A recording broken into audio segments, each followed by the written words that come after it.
In today's lesson, we are going to look at bases, acids, salts, and neutralization. For this lesson, you should be able to, by the end of this lesson, you should be able to explain the difference between a base and an alkali. So, do they mean the same thing? Are there any differences between the two words? And the second objective is, you should be able to, by the end of the lesson, describe a method for making copper salt. We looked at the process of making crystals from the previous lesson. Today we're going to be looking at a method for making copper salt, and this is one of your required practicals. We're going to look at the first keyword, bases. Now we've already come across bases in previous videos, but we're just going to put down a concise definition and compare it to alkali. So if we were to take a base, to summarize a base, we simply say a base is a compound that will neutralize an acid. Okay, so we just say a compound that will neutralize an acid. Okay, so a base is a compound that will neutralize an acid. When you neutralize an acid with a base, the resulting products are salt and water. So the reaction between an acid and a base produces salt and water. So can you take this down?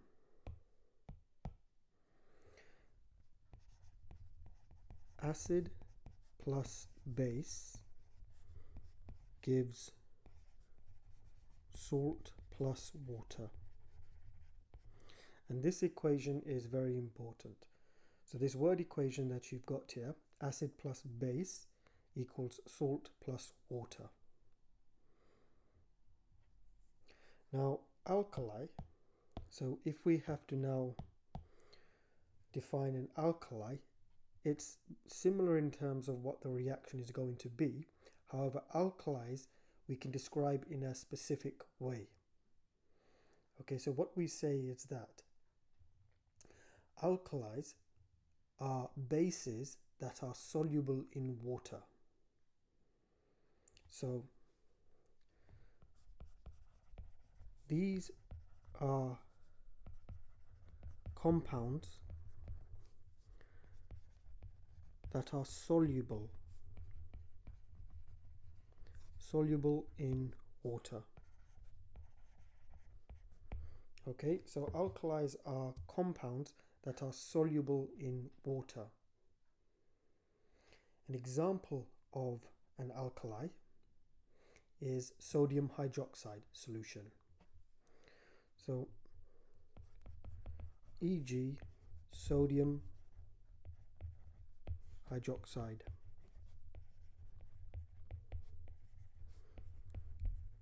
Solution. Now notice I'm saying solution here, so we have NaOH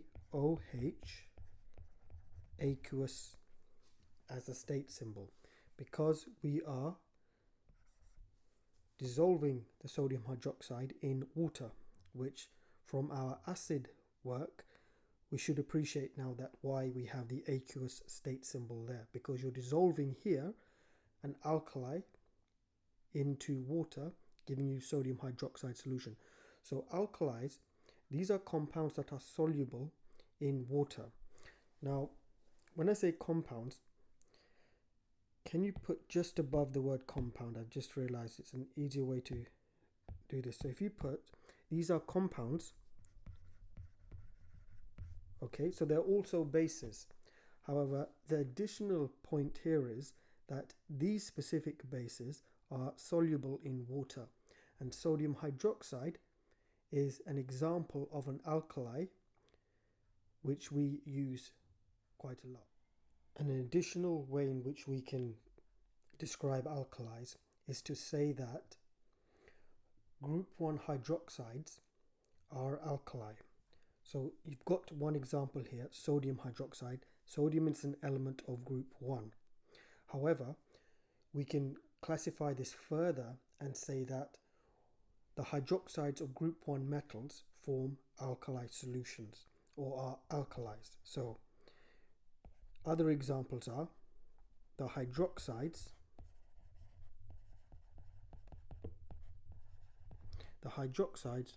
of group 1.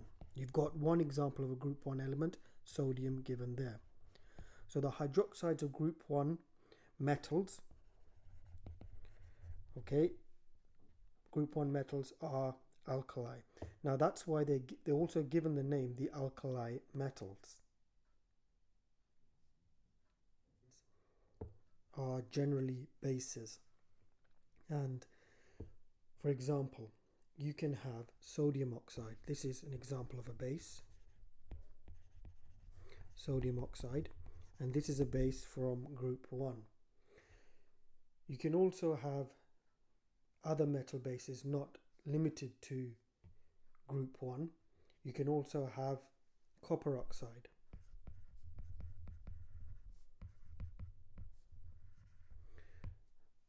Now, another example would be iron oxide.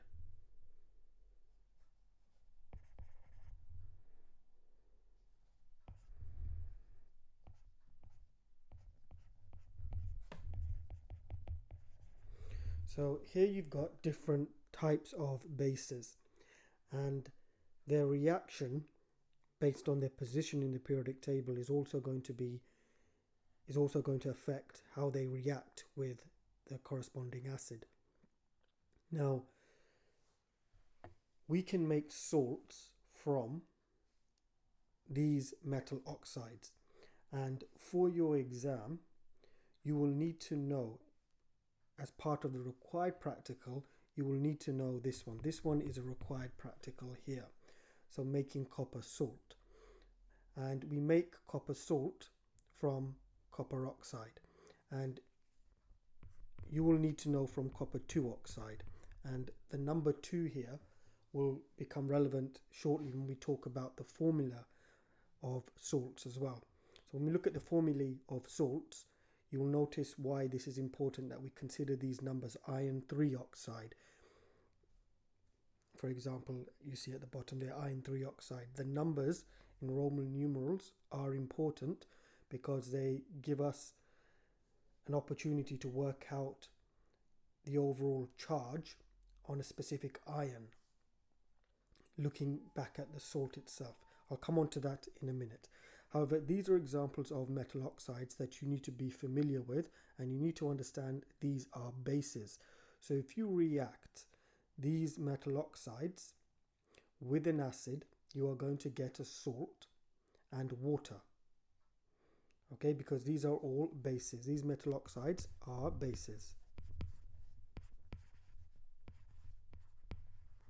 Okay, so as they are bases, when you react them with water, you should get the products which we looked at previously. Acid plus base equals salt plus water.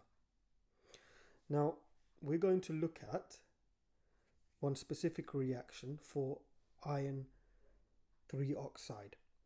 Now, I'm going to write an equation, and I want you to balance the equation. I'll give you the word equation and a partial symbol equation. I want you to look at the word equation and the partial symbol equation. I want you to try and balance it, and also to see if the state symbols are correct. Now, certain bases are insoluble. All right. Now, group 1 metal oxides are soluble. So the hydroxides of group 1 are formed because they are soluble in water. Sodium hydroxide is formed because the base will dissolve into water, is soluble in water. However, some bases are insoluble in water. So this will affect the state symbol of reactants or products that you have in the equation. So just think about that as you proceed to balance this equation. We have here the first equation. We've got iron 3 oxide, which is a transition metal. I've given you the word equation for the reaction between iron 3 oxide and hydrochloric acid. I would like you to copy down the word equation so you understand what is happening from a general overview point of view, and you're familiar with the words iron 3 oxide. So if you see that in an exam, it's not going to throw you. Now, once you've got the word equation down, look at the chemical equation, the symbol equation that's been given. It's not a complete equation. I want you to look at that equation and complete it as fully as possible. So if it needs balancing, balance it. If there's anything else that needs to be added to this equation to make it complete, do that also. So just pause the video here, make sure you have the word equation, then complete the full chemical symbol equation.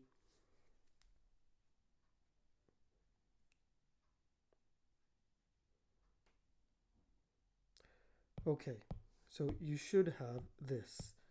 So for the chemical symbol equation, you should have 6 HCl, and this is an acid, and we deal with acids which are dissolved in water, so this is aqueous. Now from the word equation, we've got solid iron 3 oxide. So this is telling us that this is in a solid state, so this shouldn't have been a problem. We should have S there, solid there. We do not need to change the coefficient here. Moving on to the iron chloride, you should have a 2 here, and this is not complete until we put aqueous here, because the word solution should have given it away, telling you that the state symbol should be aqueous here, and you should have 2 as a coefficient next to iron 3 chloride. And then to make sure this is balanced for the water, it needs a coefficient of 3, and lastly the state symbol for water should have been liquid. Make sure you do not put aqueous for water. Water itself is the liquid, so it's L. So this is a balanced chemical symbol equation for the reaction of a particular type of base, an insoluble base here, solid iron oxide. So iron oxide is a type of insoluble base. You react with hydrochloric acid or an acid. There the reaction will proceed and you get iron chloride solution. So this is how we can break apart the iron oxide in acid, and we get iron chloride solution and we get water. Notice this is the salt. Okay, so this is a salt that has been formed. Okay, and this is an example of a neutralization reaction. So equation number 2. So for the word equation, I've now missed out or taken out a portion of that word equation. I've taken out one of the products. I want you to look at the reagents, and I want you to think about what the product would be. And so that's for the word equation. So can you copy out the word equation and complete it as it should be? And then can you move on to the symbol, the chemical symbol equation, and complete that chemical symbol equation fully as possible. So check to see if it needs balancing and to see if anything else needs to be added to make sure that the equation is fully completed. So just pause the video here, complete the word equation fully and also the chemical symbol equation.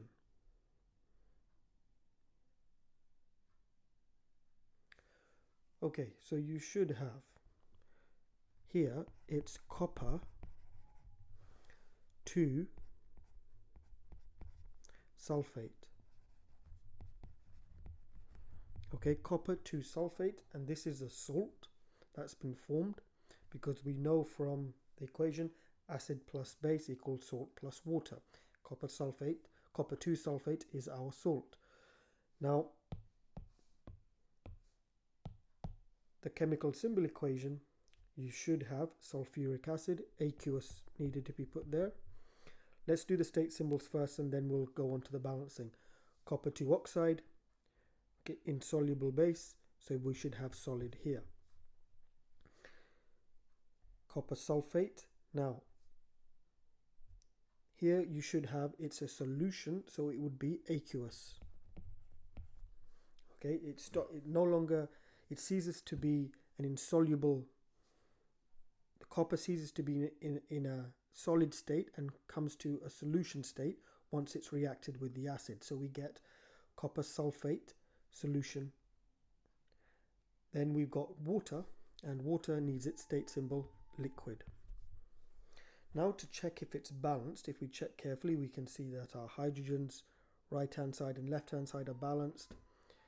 Our sulfur is also balanced. Our oxygen is 5 on the right hand side, 5 on the left hand side, and copper is 1 and 1. So this equation did not require us to alter the coefficients. So it's a balanced equation.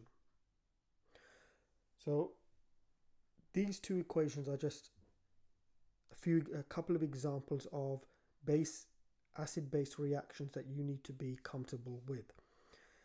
Now, when we talk about this reaction, sulfuric acid and copper 2 oxide, it's a required practical, meaning that you need to know the steps involved for this reaction and this chemical reaction that's been given here. So you need to, one, know the word equation, know the reagents, know the products, and you also need to know the full chemical symbol equation as well. Now we're going to move on to how to make a copper salt using these reagents. So your task here is to prepare a pure dry sample of soluble salt from an insoluble oxide. I've taken this task title from your exam board. So this is how your examiner describes what you are meant to be doing for this required practical. So you prepare a pure dry. So I'm just going to highlight certain key words here because these will indicate what you need to do for the actual practical itself. So you need to prepare a pure dry sample of soluble salt, okay, from an insoluble oxide.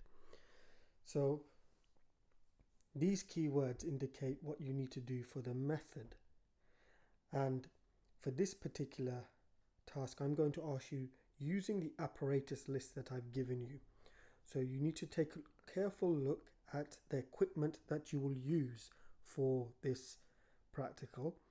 And what I want you to do is just outline on a piece of paper the steps that you would take to obtain a sample of pure dry soluble salt from the given equipment list there.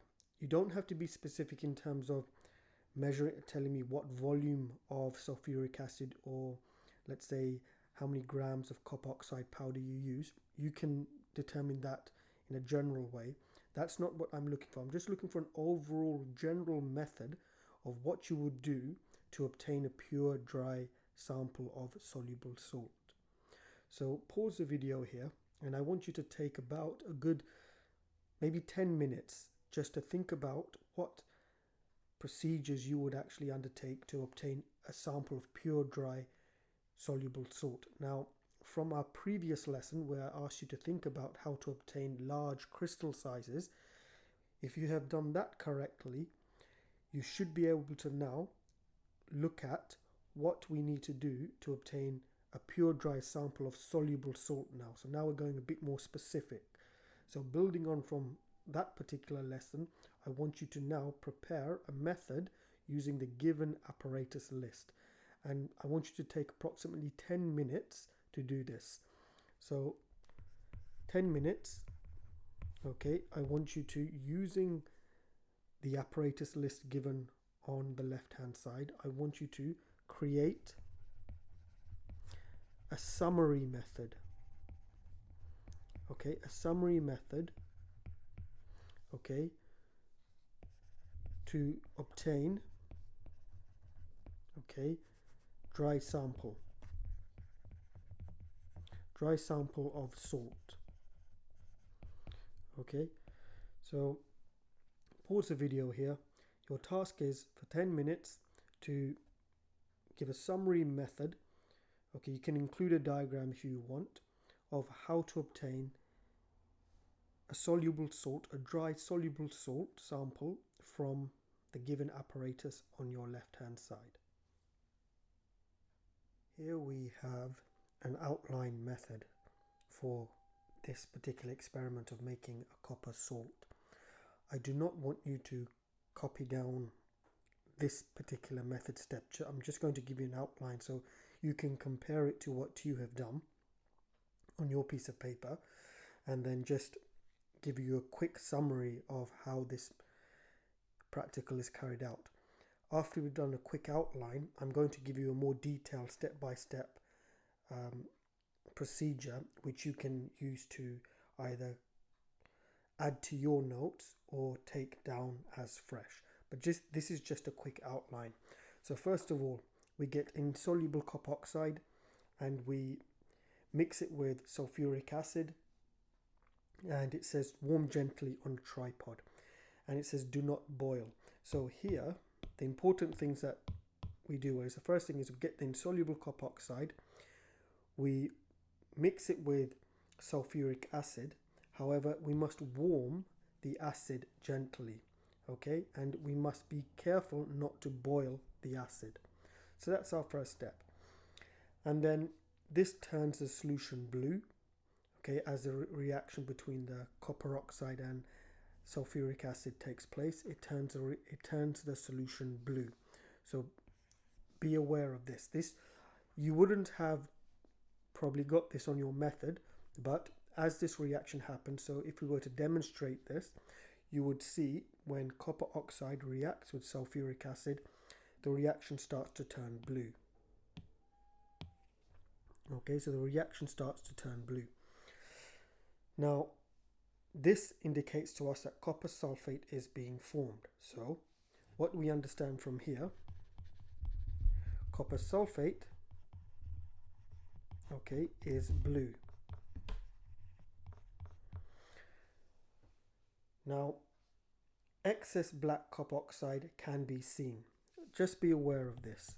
So, to know if a reaction has gone to completion or not, okay, there may be a clue here, and you may get exam questions that focus on why do we add a certain reagent in excess.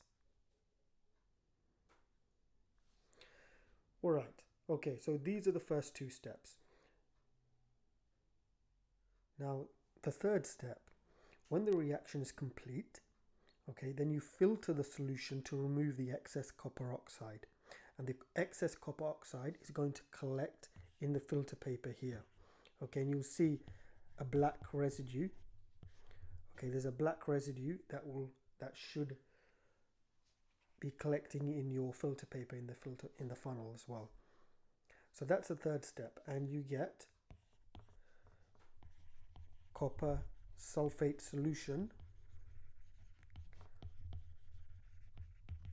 here. So you have copper sulfate solution in your conical flask at the bottom here once it's been filtered through. Now, incidentally, the reason you're filtering this out, because if you refer back to the task, it asks you to obtain a pure sample. And this is one way in which we can remove any impurities from the solution.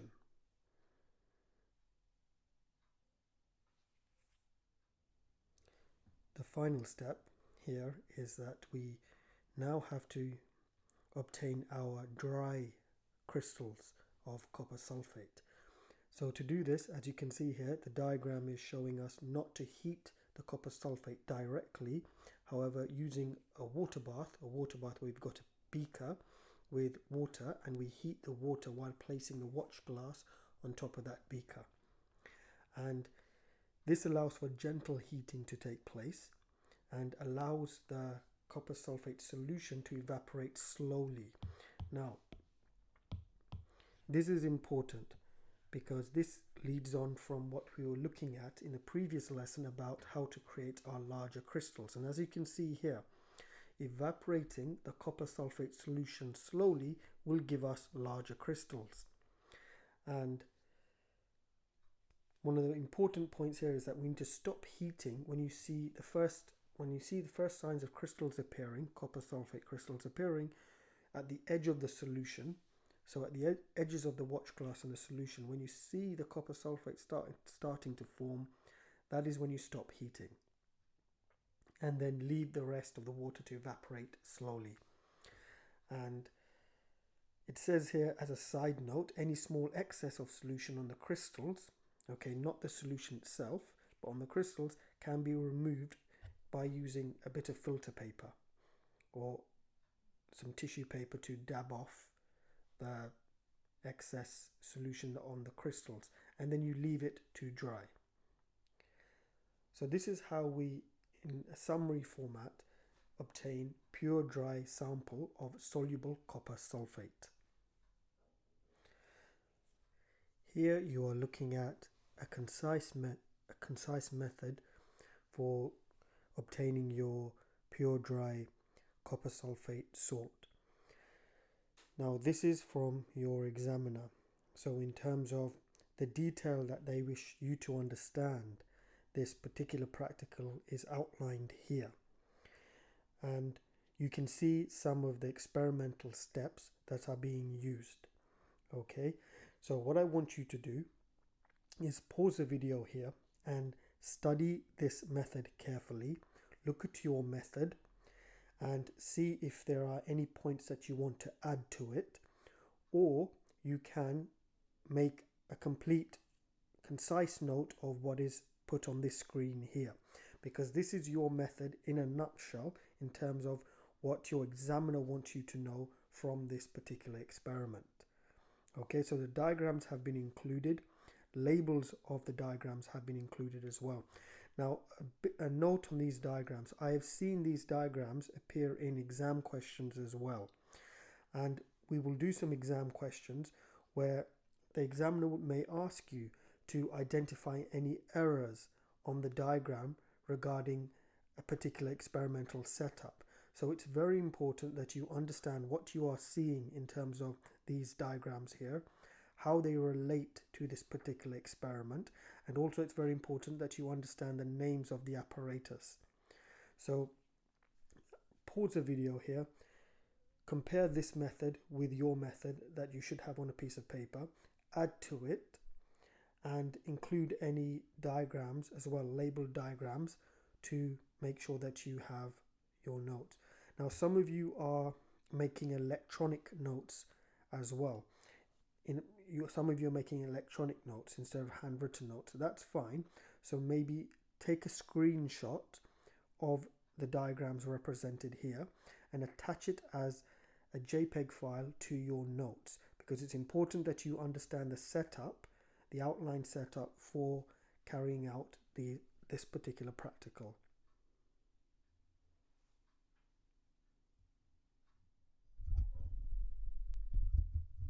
Another way in which we can make a salt, as mentioned earlier, was reacting with compounds which are called alkalis.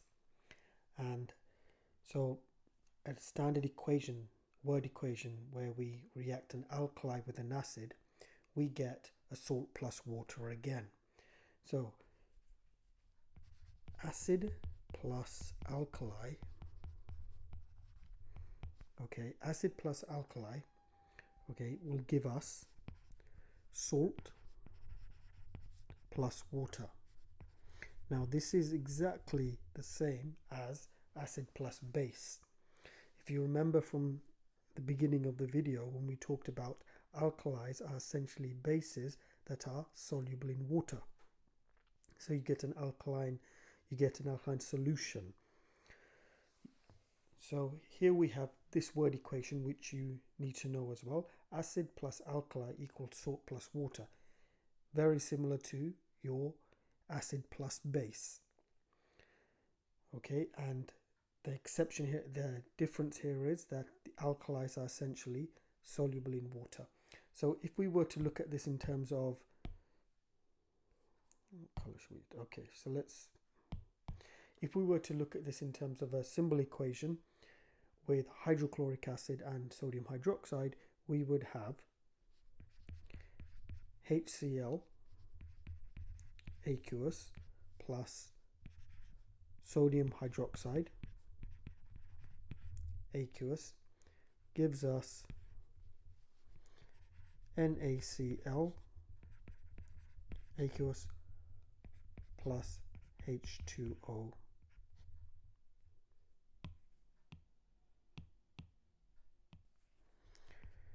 H2O liquid. So this is a very standard basic equation that we've come across before as well. Hydrochloric acid plus sodium hydroxide. Now notice that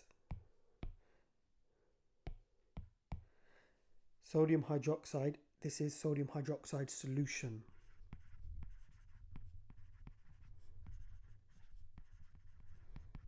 Okay, now the reason I'm emphasizing this is because you had a similar equation previously where your base was in a solid format. Notice here that the state is aqueous. So we are dealing with sodium hydroxide solution, and when we react this with an acid, we get our salt plus water. Very slight differences between the reactions, but they are important because in terms of carrying out this practical, this will also have an impact on how you can tell if a reaction has gone to completion or not. So this is using a soluble base known as an alkali, acid plus alkali, salt plus water. Now, when we talk about neutralization reactions, we are essentially talking about our acid and alkali, or acid and base. Now, here we can create or construct a standard ionic equation just for neutralization. So the ionic equation for neutralization deals with acid and alkali giving water. So as neutralization is where we have an acid and an alkali and they react together and they neutralize each other and we get water, which is pH 7, we can put this into an ionic equation. So from our previous lessons, we know that the acid component is your H plus, and this is aqueous. And we know that our alkali is going to be OH minus. This gives us H2O liquid. This is an ionic equation for neutralization, which you need to be familiar with, and it's an important equation that you need. So can you take this ionic equation for neutralization, and can you make sure that you highlight this or indicate this correctly on your paper as an ionic equation? Okay, so ionic equation, okay, for neutralization.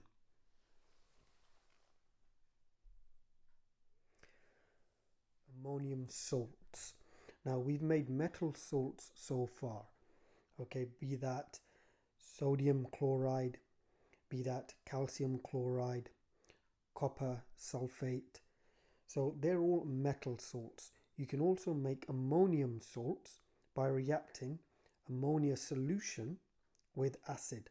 So this tells us that ammonia must be alkali, because if we've got ammonia solution, that means it is soluble in water.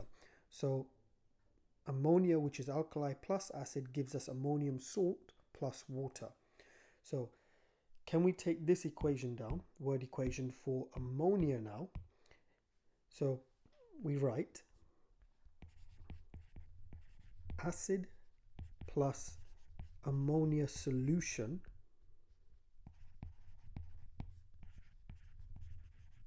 So by me putting down solution, this tells you something about ammonia, if it's an insoluble base or if it's a soluble base. Ammonia solution gives us ammonium salt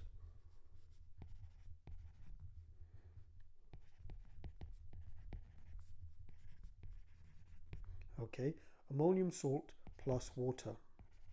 Again, very similar equation to two that we've already come across. So acid plus ammonia solution gives ammonium salt plus water.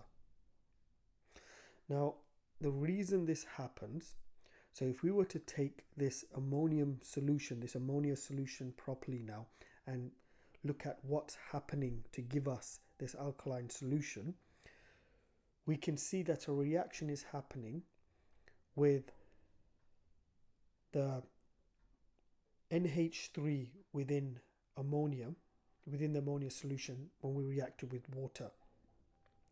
Now, I'll put this in another color to show, but essentially the reason that ammonia is alkaline, let's do it another way. So we're just going to expand out here and just look at what's happening to give us this alkaline solution. What's happening is that we have NH3, which is aqueous. We react that because when ammonia reacts, so this is the ammonia NH3, when we react it with water, H2O, which is liquid, we get this reaction here, which is reversible. We get our ammonia solution, which is here.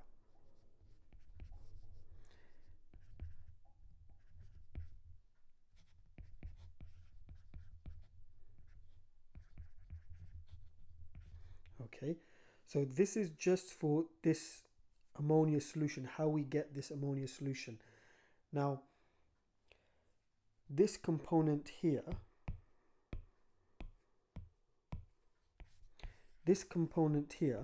is going to be important for our acid and alkali reaction. Okay, so our ammonium solution will be used with our acid reaction, to react with an acid to give us our ammonium salt.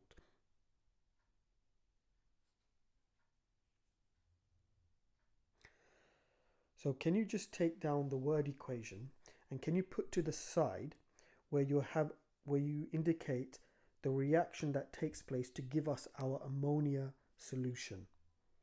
So this is not the symbol equation for the above reaction in entirety.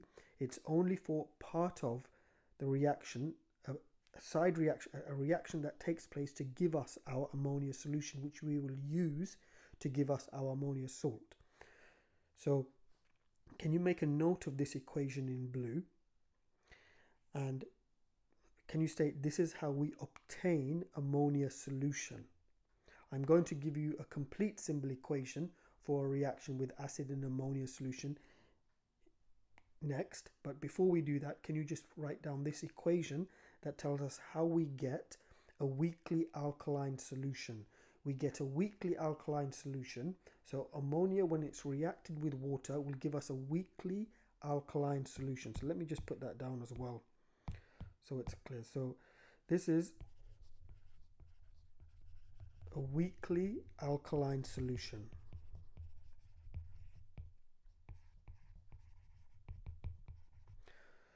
Right, so you will need to know how ammonia solution is obtained, and this is how we do it. Okay, so can you just pause the video here and can you just make a note of this, because I'm going to go into the chemical symbol equation next. So here you have a word equation for a particular type of acid-alkali reaction, a neutralization reaction.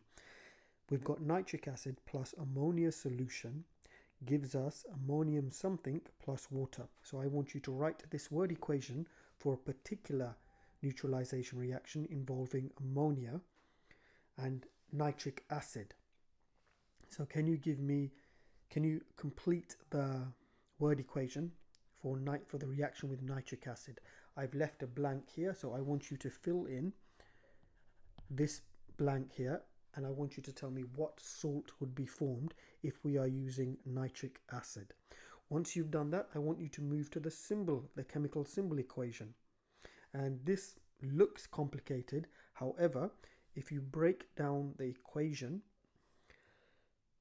thoroughly in terms of what we've done previously in terms of acids, how we identify acids, and then the ammonia solution is here, so you're dealing with ammonia directly here.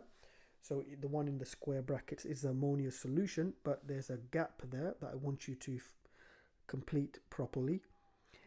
And then I want you to move on to the products of the chemical symbol equation, and I want you to try and give me the full chemical symbol equation for, or the chemical formula for, the salt that is produced.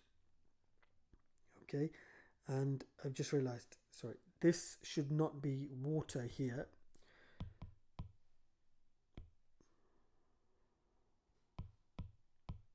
This should not be water because we're using a full equation. I'll put it here. This should be H2O liquid.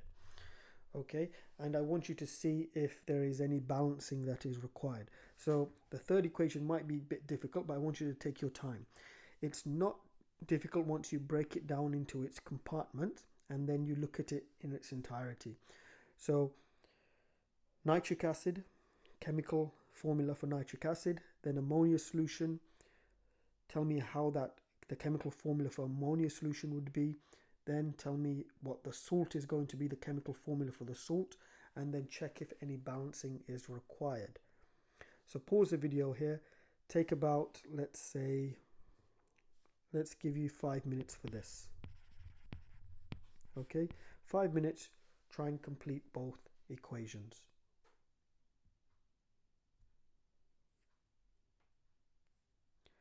Okay, so you should have this. This is ammonium nitrate. The salt is ammonium nitrate. Okay, so ammonium, because we have used nitric acid, so the corresponding salt would be ammonium nitrate. Now, nitric acid from our previous lessons we should know as HNO3. Okay, so HNO3 is our nitric acid. Ammonium solution, this weakly alkaline solution, is a result of NH4 here, as NH4 on this side, NH4, but remember it's NH4 plus. In addition to this, so this is the ammonia ion, but we also have this as aqueous here, so there was a state symbol that was missing there as well. Okay, so NH4 plus aqueous plus OH minus aqueous gives us ammonia solution. Ammonium nitrate, if you had to piece all of this together, you should have NH4NO3. So this would be your chemical formula, but you're not finished yet because you need to know that this is salt, so it's in an aqueous solution.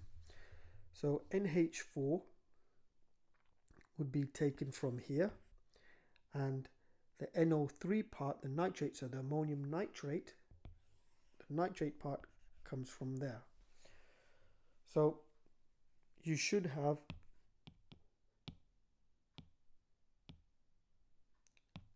this as your solution for the two equations, one word equation, one chemical symbol equation.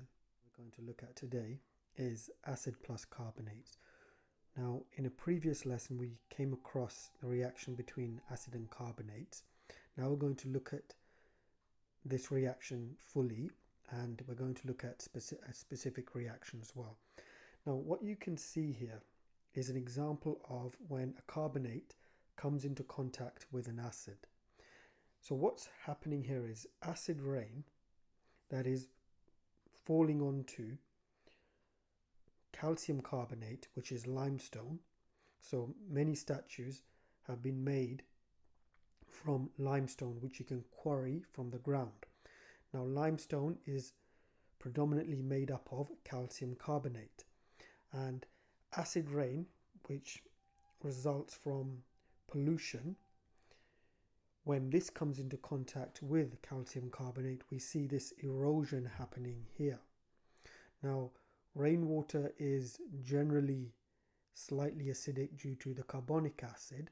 However, with increased pollution, the acidity tends to increase, and so when this acidity increases and this acid comes into contact with calcium carbonate, i.e. limestone, this erosion, let's say, pattern starts to occur. Now for your exam, you may be asked about this. There have been questions talking about calcium carbonate, limestone, and their link to the damage of certain, let's say, statues. So you should be able to explain this. And this is due to acid rain. Now, when acid reacts with calcium carbonate, you get a gas being given off, which is carbon dioxide gas. So how do we put this into an equation? Now, we have this equation from the previous lesson where we looked at acid plus carbonate. Okay, acid plus carbonate gives us salt, okay, plus water. Okay, I've run out of space here, but it should be, and salt plus water plus carbon dioxide. So we have three products when we react acid and a carbonate. We have salt plus water plus carbon dioxide. Okay, so there's an extra product when we react a carbonate. Okay, so we are still getting a salt plus water, so we can essentially say that there is a sort of neutralization reaction happening. However, in addition to this, we're getting salt plus water plus carbon dioxide. Now, when we react, let's say calcium carbonate with hydrochloric acid, I want you to write down a word equation for the reaction between calcium carbonate and hydrochloric acid. So can you pause the video here and can you write a word equation for the reaction of calcium carbonate with hydrochloric acid? Top, the full word equation for calcium carbonate reacting with hydrochloric acid. So you should have calcium chloride plus water plus carbon dioxide. Now you have a partial chemical symbol equation for the reaction. What I want you to do is to take down this chemical symbol equation and complete it fully. That means try and balance it if it needs balancing with coefficients, and also to check fully that the equation has been completed properly. So check the coefficients to check if it's balanced, and then check if the chemical equation has been fully completed. So pause the video here, take down the partial symbol equation, the chemical equation, and complete it fully by balancing it.